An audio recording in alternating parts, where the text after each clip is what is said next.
Good afternoon, guys. Uh, we've been backpacking now and hiking out here uh, for about, I don't know, 7 days now. We've had some really good stuff. You guys are going to enjoy some of the footage that we've collected so far.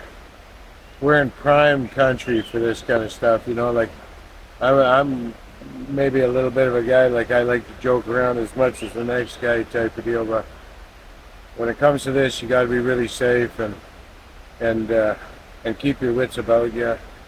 We're really out here, really deep, and I just thought I'd say, maybe a couple of my experiences that I've had.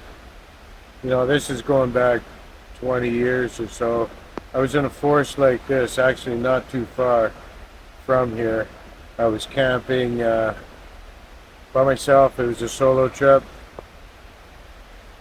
Had some climbing gear. We were doing a little bit of climbing, or I was doing a little bit of climbing, and I'm set down in this little old riverbed, similar to ones there that we've looked at. You guys have probably seen if you're following the videos there. It's really rocky and stuff, and it's hard. It's hard sleeping in it, but sometimes it's nice and clear. You just want to spread your gear out and get warm and that kind of thing. It's a good place to make a fire and whatnot. But we were, let's see, I was about 90 feet down inside this riverbed, and it was about, I'd say probably 6:30 in the morning. I was just sort of awoken in my tent, but before I woke up in my tent, I could hear this, just a big clack, clack, clack, running movement through the rock. That's what sort of woke me up. And I was thinking to myself, what the hell is that? So I laid there for another second or two. It seemed like sort of an eternity.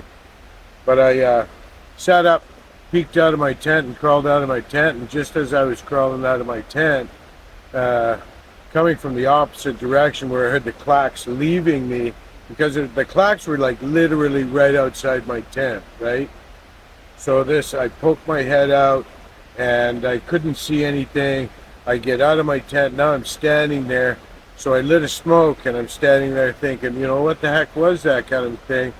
When we had a group of 8 individuals, fully armed, fully camo, full harness, full weapons, and they were all in like a single file but a snake pattern, and they were coming right at me at a very fast rate. They didn't acknowledge me. They didn't even see that I existed. They were looking right through me, and they all ran right by me. They didn't say anything to me. I was sort of gobsmacked. I didn't know what to say to them. They looked at me, but they didn't say anything to me, and they just kept on running right by me.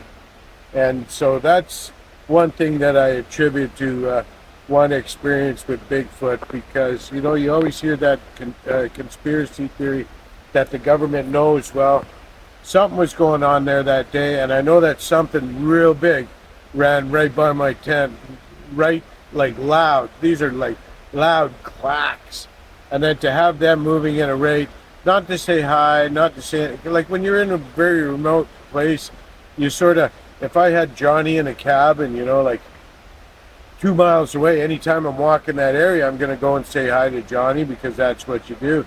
If you're out in deep wilderness and you come across somebody, you always say hi. You always acknowledge that, hey, my name is this, what's your name? Just so if anything happens in the future, you can say that you either ran into him or you didn't run into him.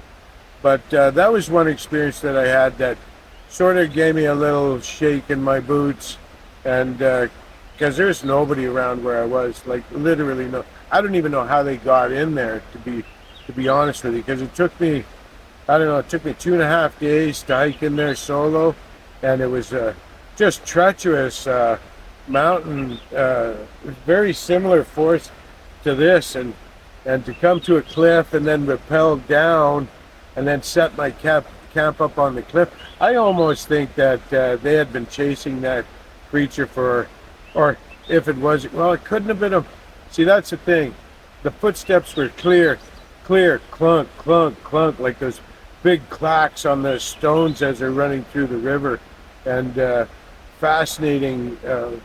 Just a fascinating time in my life, and that's my experience with the military. Even though they didn't even say hi or really look at me, but they were like fully done out. It was fully done out with the paint and hats and the whole 9 yards, and it was just really weird to see that deep in the bush, especially after the clacking sound that happened to wake me up. Now, what would have happened if they weren't there? Would that clacking still have happened?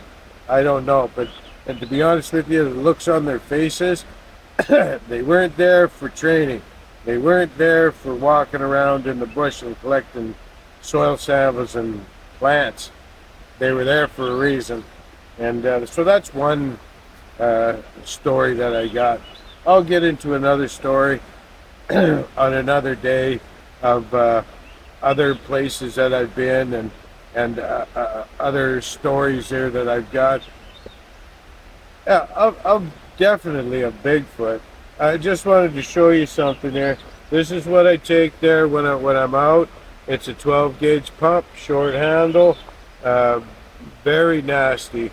I do slug and buckshot, and then I go slug or buckshot, slug, buckshot, slug, slug. So that's what I sort of carry in that at all times, and we're gonna go from there. And what I'll do is I'll talk to you again in another video. Thanks, guys. We'll talk to you soon.